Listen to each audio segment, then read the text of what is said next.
Akkam jirtu daawwattoota Oromaan barnoota ajaa'ibaatiin walitti deebinee jira. Iimeela keenya kan guute akkaataa nu itti sirreeffatuu dandeenyu. Footoo, viidiyoo akkasumallee dookumantarii adda addaa kan Google Drive irratti ol kaayanne yeroo inni guutame geegaa 15 nu kenna. Geegaa 15 irraa hanga geegaa 200 birrii keenyan itti bitatuu dandeenya jechuudha. Storage isaa guutame akkamitti geegaa guddaa itti bitatuu dandeenya birriidhaan. Akkasumallee kan guutame sanoo akkamitti qannasuu dandeenya, akkamitti irraa balleessuu dandeenya, sirreessuu dandeenya kan jedhu bal'inaan isin argisiisa. Appii tokko malee daawwattoota kiyya baga irra deebiin gara chaanaala Oromaan dhuftan chaanaala barnootaatti subscribe godhaa namni barnoota feetan qofti akkasumallee viidiyoo like godhaa yaada keessan komentii jalatti kaa gara viidiyoon isin dabarsa. Egaan daawwattoota kiyya kabajamoo kallattiimaan gara barnootaa yoo darbinu jechuudha asirra dhufnee Google Drive kanarratti ni cuqaasna jechuudha. Nama kompiitara irratti isin argisiisa namoonni bilbilaan na hordofaa jirtan appii kana keessa seentu jechuudha. Isinuu ni beektan bakka inni isin jalaa guutamee ni beektan jechuudha. Drive kanarra cuqaastanii keessa seentu anama kompiitara irratti isin argisiisa na faana bu'aa.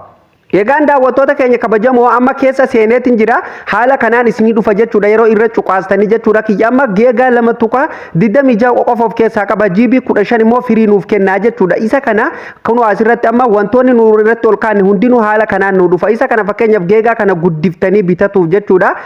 Akkaataa isinitti guddiftanii geegaa 100 akkasumallee hanga GB 200 akkaataa isinitti bitatuu dandeessan jechuudha. Storage bakka akka itti isin godhatuu dandeessan isanillee isin argisiisa. Osoo garasitti isin hin dabarsiniin duratti jechuudha. Daawwattoota kiyya fuula kana irratti kan argitan kun jechuudha.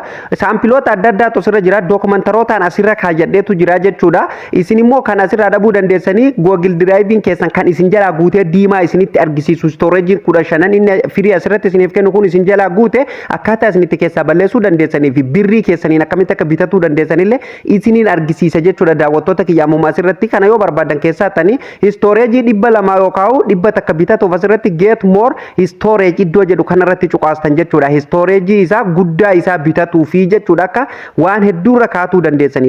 Sana boodan jechuudha daawwattoota kiyya haala kanaan isinii dhufa asirratti GB 15 kan isin argitan kun firiidha jechuudha. Asirratti waan barbaadan ol kaayattanii jechuudha. Asirratti immoo basic jedhu kun GB 100 nuuf kennaa jechuudha. Kana jechuun gaa birriin bitanna jechuudha. Biyya nu keessa jiru irratti hundaa'e jechuudha. Hanga nu ittiin bitatuu dandeenyullee jechuudha. Haala kanaan asirra nuuf kaa jechuudha. Asitti illee GB meeqa nuuf kenna jechuudha. Asitti haala isin argitan kanaan kunoo GB 100 nuuf kennaa jechuudha daawwattoota kiyya. GB 200 illee nuuf kenna birrii ittiin bitannullee gama jalatti nu kenna sayyoo barbaadan ni bitatanii jechuudha. Daawwattoota kiyya isin kireedit kaardii keessanitti ergitanii yoo barbaadan jechuudha buukii akkaawuntii yoo qabaattan sanillee bitatuu ni dandeessanii jechuudha. Rasiida yookaan kaardii bilbila keessanirratti guuttatanii fayyadamtanii jechuudha itti ergitanii bitatuu ni dandeessan. Storage guddaa akka inni isiniif kennu godhatuu ni dandeessanii jechuudha. Gaafii namoota baay'ee kan ta'e irra deddeebiin kan na gaafatan jechuudha. Storage keenya nu jalaa guute kan fakkeenyaaf suuraa fi footoon irratti ol kaanu geegaan 15 inni asirratti nuuf kenne kun nu jalaa guuteeti sararri kun diimaa nutti argisiisa amma boodan suuraa irratti ol kaatuu hin dandeenyu jettanii kan na gaafattantu jira jechuudha. Namoonni akkasitti isin jalaa guute maal gootanii dhuftaniituma asumarra gattuuttan jechuudha. Xiyyuma diimaa inni isinii fide san jechuudha irratti gadi cuqaastan jechuudha. Uleeta labbaa deemtutu yeroo guutamte ni diimatti jechuudha. Isima tanarratti maal gootanii kiliik gootanii sana boodan jechuudha kiliir isiniin jedha bakka kiliir jedhu ni cuqaastan jechuudha. Daawwattoota kiyyaa sana boodaanii suuraa barbaadan fakkeenyaaf waan keessaa hir'isuu barbaadan kan duraanii yoo jala jiraate jechuudha dileet keessaa godhaa deemtan yoo vaayirasii illee keessa jiraate raayitii bakkuma tokkotti gadi qabdanii raayitii irratti gootanii jechuudha dileet gootanii guutummaan guututu keessaa balleessitu jechuudha. Sana boodan ofii isaatiin isiniif gad deebi'aa jechuudha bakka duwwaa isiniif kennaa jechuudha. Akkasumallee fooldarii haaraa akkamitti akka nu kireet godhuu dandeenyullee isin argise jechuudha. Amma as keessatti fakkeenyaaf inni kun vaayirasii illee keessa ni jira tokko kun immoo dookumantarii mana asirra kaaddeemee amma geegaa 2.26 kan jedhu kana isuma kanaa balleessee isin argisu jechuudha. Yeroo nan asirraa waa balleessu jechuudha asiin hir'ataa deemaa jechuudha. Sirriitti na hordofa. Yaa nama karaa biraa hin deemu isuma fuuldura jiru kanan jechuudha. Kanuman keessa haqee isin argise jechuudha. Asumarraa quba kiyyaan gadiin qaba. Sana boodan kunoo balleesseetiin jira. Argitanii amma meeqa asirratti ilaala haala isin argitan kanaan guutuutti MBT deebi'ee jechuudha. MB 595 tuqaa 9tti deebi'ee jechuudha. Geega takkaa'u hin guutu jechuudha. Haala kanaan isinillee keessaa balleessitu amma fuuldarii haaraa uumuuf asirratti new iddoo jedhu jedhu ni cuqaastanii sana boodan suuta jettanii asirratti new folder ka jedhu irratti yeroo isin cuqaastan haala kanaan isinii dhufa jechuudha. Amma asirratti folderii haaraa uumuu dandeessanii my space jedheetumaan amma haala kanaan asirratti nan barreessaa sana boodan create gootu jechuudha. Kudha afur dura nan godha isin kan barbaadan barreeffattan ani waan barbaade barreessaa sana booda save gootu jechuudha. Haala kanaan asitti kun amma isinii dhufa jechuudha. Faayila haaraa uumuu fi jechuudha. Amma asirratti haala kanaan uumne maal gootanii asirratti dhuftanii tuqaa sadeen kanarra dhuftanii jechuudha. Irratti ni cuqaastan jechuudha. Daawwattoota kiyya sana boodan haala kanaan isinii dhufa suuta jettanii ol harkistanii jechuudha. Daawwattoota kiyya asirratti iddoo share jettu ni cuqaastu sana boodan haala kanaan isinii dhufa jechuudha. Gubbaa kanarratti emaila isin filachiisaa jechuudha. Emaila keessan kan keessaa qabdan irratti ni barreeffattu jechuudha. Inni isinii fida irratti ni barreeffattu sana boodan jechuudha. Daawwattoota kiyya haala kanaan eega xumurtanii yoo dogongorre jettanii yaaddan jechuudha. Tuqaa tanarra qastii tanarra cuqaastanii jechuudha. Asirratti editor ka jedhu cuqaastanii irra kaatu yoo barbaadan isin editorii marratti dhiiftan maaliif waan akkeessaa kan haaromsuuf deemna waan ta'eef sana boodan seendiinas jirti seendii tana cuqaasnaa jechuudha. Kunoo amma jechuudha kan reefu nu achirratti galmeessine suni asirratti nu dhufee jira jechuudha. Bifa haarayaan asirratti nu deebi'ee jira jechuudha. Kanaafuu amma maal goona jechuudha daawwattoota kiyya salphumatti jechuudha eessa deemna sirriitti adda baafadha jechuudha. Barnoonni kun baay'ee isin fayyada jechuudha daawwattoota kiyya. Amma asirratti naaf galee jira jechuudha. Fakkeenyaaf folderii haaraa uumeetiin jira jechuudha. Asirratti shared bakka jedhu tana ni cuqaastu jechuudha. Shared with me bakka jedhu irratti ni cuqaastu sana boodan kunoo kan reefu nu achirratti create goone suni haala kanaan asirratti nu bahee jira jechuudha. Folderii haaraa bifa ajaa'iba ta'een create goonee jirra jechuudha. Amma asirratti daawwattoota kiyya jala kanatti amma bifa haaraa waan barbaanne as jalatti amma create godhatuu dandeenya jechuudha. Waan barbaanne suuraa haa ta'u viidiyoo haa ta'u dookumantarii adda addaa haa ta'u jechuudha. Waan barbaanne asirra kaayyatuu dandeenya. Storage keenya kana achirra guute san footoo yoo haquu hin barbaanne folderii haaraa nu amma asirratti goone kana jalatti ol dabarfatuu ni dandeenya jechuudha. Daawwattoota kiyya maybe namoonni bilbila fayyadamaa jirtan isa kana isinii fiduu malaa jechuudha. Daawwattoota kiyya yoo isinii fiduu baateellee waan goonu hin qabnu gaa carraadha. Kanaafuu ammallee asirratti deebinee new folder iddoo jedhu irratti ni cuqaasna sana boodan jechuudha. Asirratti gaalaarii keenya keessa gallee waan barbaanne fudhannee irratti ol kaayyatuu dandeenya jechuudha. Amma folderii haaraa amma create goone kana jalatti waan barbaanne jechuudha. Haala amma isin argisiisan jechuudha. Waan barbaadan as jalatti amma bifa haarayaan waan asirratti guute kana malee jechuudha. Kan biraa bifa haarayaan asirratti ol kaa'uu dandeessan jechuudha. Folderii haaraa asirratti create gootanii haala nan amma create godhe kanaanii jechuudha. Daawwattoota kiyya asirratti jechuudha. Kun amma akka suuraan takkallee wanni takka dookumantarii tokko akka keessaa hin qabne nutti himaa jira jechuudha. Yeroo nu achiin fudhanne jechuudha as jalatti walitti nu qabaa deema. Haaluma kanaan asittillee nutti argisiisaa jira jechuudha. Maybe kana nama kompiitara irratti isinitti argisiise kun namoonni bilbila fayyadamaa jirtan jechuudha.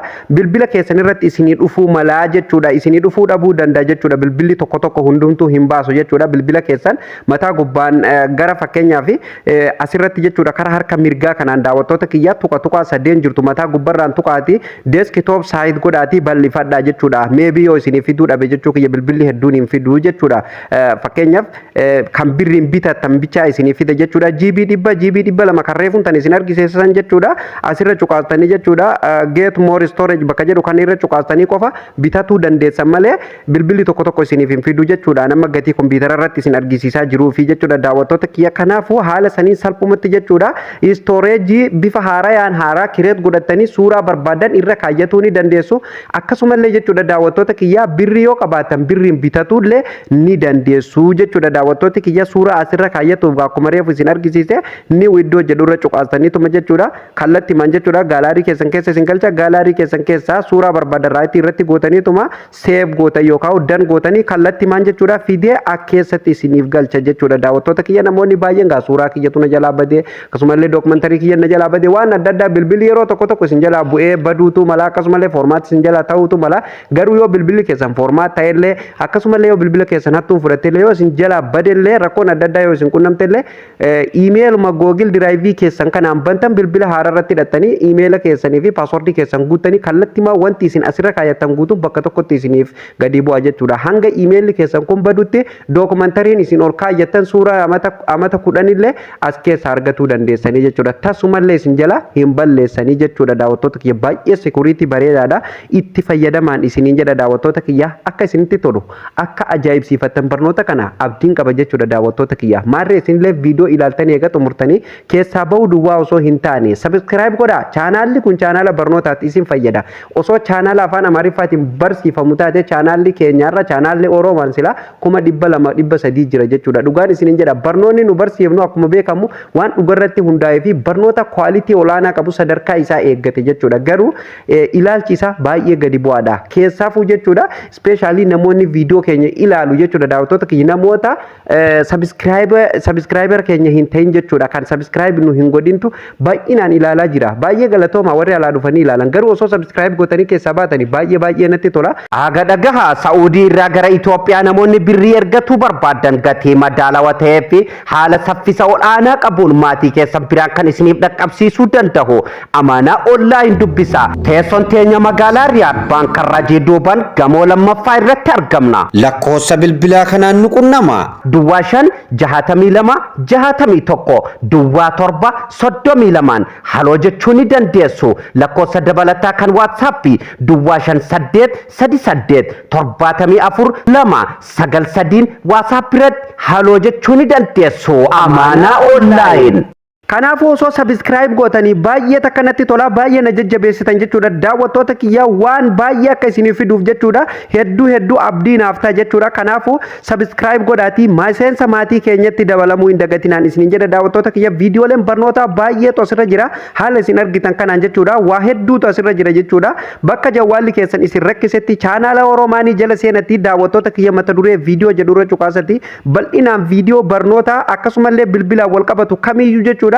As jala ni argattu jechuudha. Daawwattoota kiyya waan rakkatan hundaa as jala dhuftanii bilbila keessa rakkoo isaa furatuu ni dandeessaniin isiniin jedha. Akkasumallee chaanaala dabalatallee jechuudha bannee jira waan ta'eef chaanaala as jala jiru kana please subscribe godhuu hin dagatinaa. Hundumti keessanuu hanga dhumarratti gadi bu'aatii hoomii chaanaala Oromaanii jala yeroo seentan jechuudha. Dhumarratti chaanaala jira. Chaanaala lamaan kana subscribe godhuu hin dagatinaan isiniin jedha. Asirratti illee barnoota babbareedaa isin barsiisa jechuudha. Daawwattoota kiyya viidiyoo yoo isin gammachiise laayikii godhaa. Yaadaa fi gaafii qabdan komentii jalatti naa barreessuu hin dagatinaa. Daawwattoota kiyya viidiyoo narraaf qopheeffadhe asumarratti kan raawwatu ta'a. Barnoota itti aanu nama walitti deebinutti nagaa ta'a.